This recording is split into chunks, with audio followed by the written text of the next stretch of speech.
Essa questão, ela já assusta o candidato. O texto não tão extenso, mas cada alternativa ocupa aí um bom tempo para leitura. Geralmente, o professor ele aconselha os alunos a lerem os enunciados antes mesmo do texto, porque às vezes no próprio enunciado, a gente vai ganhar tempo, e é o que a gente mais precisa no Enem. Mas há questões que a gente precisa e muito voltar ao texto. Vamos verificar? O exemplo de processo de mudança linguística apresentado no texto do filólogo, lexicógrafo e lexicólogo espanhol Júlio Casares se assemelha a outro caso, também retirado de sua obra. O trecho em que se identifica esse caso temos que ler o texto. Não dá para escolher alguma alternativa sem ler o texto antes, sem se apoiar no texto. Às vezes, o caminho percorrido, desde o significado inicial de uma palavra até o derivado, coloca os dois em situação diametralmente oposta. Esse texto, só para adiantar, ele vai trazer contrapontos da origem da palavra ao como que ela se apresenta hoje, ao significado atual da palavra. É um texto muito interessante. E aí ele vai elencar exemplos. Todos eles, até os mais hiperbólicos, desgastam-se em pouco tempo. Então, para mostrar como que uma palavra que no início apresentava um sentido positivo e com o passar do tempo apresentou um sentido totalmente oposto. Assim, quando soberbo, magnífico, portentoso, prodigioso, maravilhoso, começam a aparecer formas pálidas e mornas em relação à veemência do que fala. Olha as palavras que surgem para dar esse sentido de soberbo, magnífico. As palavras estupendo, bárbaro ou bestial. Fulano possui um talento bestial. Talento apresenta um sentido positivo. Já a palavra bestial tem um qualificativo negativo, pejorativo. Mas quando alguém diz fulano possui um talento bestial, é para ressaltar o tanto que a pessoa possui de talento, para reforçar só o lado positivo. Então a expressão ela não pode ser mais disparatada, já que a bestialidade é o mais contrário possível a talento. E aí, qual é a sua tarefa?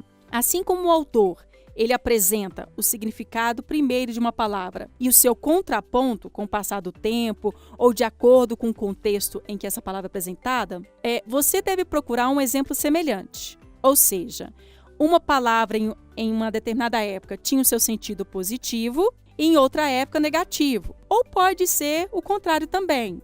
No início era um sentido negativo e no outro positivo. Então nós temos que buscar essa relação que se contrapõe entre essas palavras. Letra A. Os nomes de substâncias, como água, são gramaticalmente concretos. Entretanto, água parece como uma abstração de algo que tem em comum coisas tão diversas como a água salgada dos mares, a destilada, as sulfurosas. Você às vezes vai querer marcar só porque apareceu a palavra concreto e a palavra abstração, já que elas são opostas. Mas vamos voltar. Os nomes de substâncias como água, segundo a gramática, são concretos. Mas a relação aqui, água como abstração de algo, isso aqui não é o sentido proposto pelo autor. O autor, ele trabalha aqui com o sentido da palavra e não passa pelo aspecto gramatical da palavra. Se a palavra vai ser concreta ou abstrata, isso não é o foco desse texto. O foco desse texto é apresentar a oposição de sentidos, e não uma oposição do que a gramática diz ou que o sentido diz. Por isso, a letra A, ela não será marcada. Letra B. Numa outra ordem de ideias, compara-se a evolução de miserável, do latim miserabilis. Então, qual que é o significado?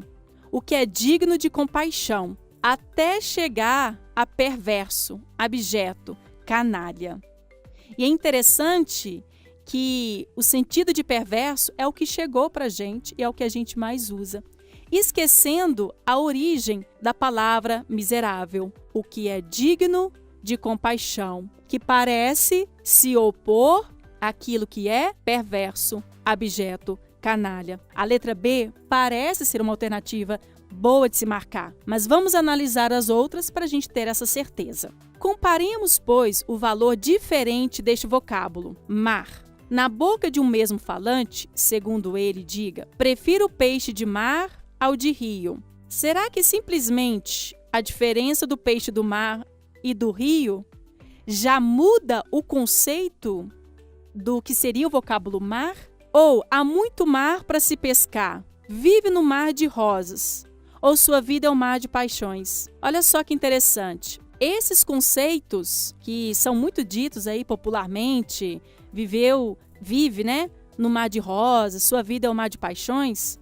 Qual que é o sentido desse mar? De quantidade. O que o sentido denotativo também expressa.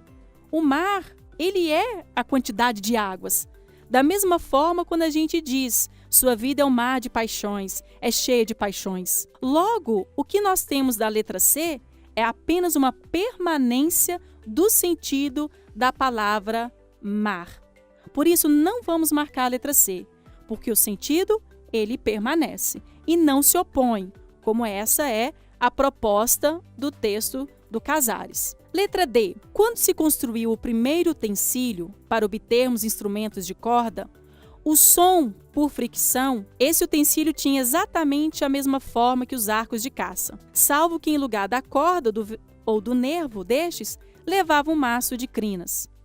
Nada mais natural que dar a esse utensílio o nome de arco. Essa é aquela alternativa para a gente ler, cansar e procurar entender por que não é a resposta certa. Simplesmente, há aqui uma narrativa sobre a origem do nome arco.